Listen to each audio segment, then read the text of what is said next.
It's a wonderful question. I think I can summarize those principles in three distinct ways.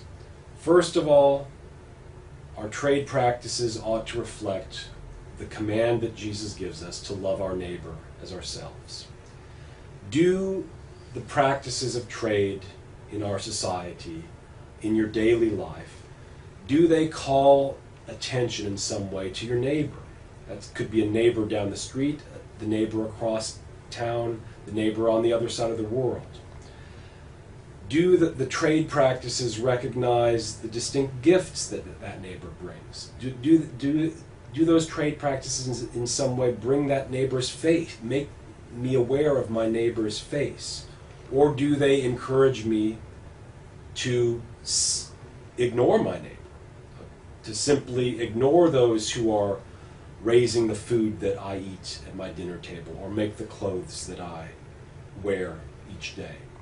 So I think the first question we ought to ask ourselves about our trade practices is, how do they draw us in relationship to our neighbors, or how do they encourage us to ignore and see our neighbors simply as a faceless mass of humanity? The second thing we ought to ask ourselves, and the Reformed tradition is consistent in this, is that how do the trade practices that we live with and are comfortable with, how do they contribute to the common good?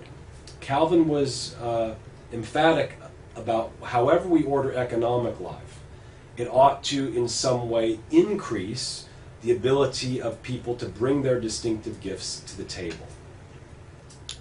So do our trade practices lead to the flourishing of all partners in trade, or do they only allow for the flourishing of some partners in trade? We ought to ask ourselves tough questions like, do the clothes that I wear each day do in the end, the people who are making those clothes, do they also benefit from the trade arrangements that allow me to wear this tie, this jacket?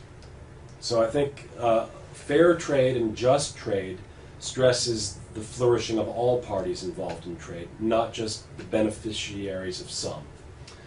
The last thing I think that we might use as a guide is the Westminster Confession, perhaps the most influential Reformed confession of all time, states that the chief end of humanity is to glorify God, and that we are to glorify God not just on Sundays, not just in prayer, not just in worship life, but we are to glorify God in all of life. And so the last question I would ask of our trade practices is this: how do our trade dealings, how do our business dealings glorify God? Or do they simply glorify ourselves or one small part of ourselves?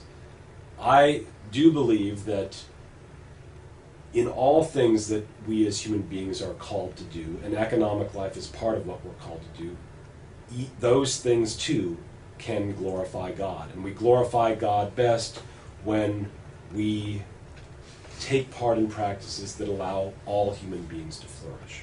So I think that summarizes some guides that help us in trade and economic life. Thank you.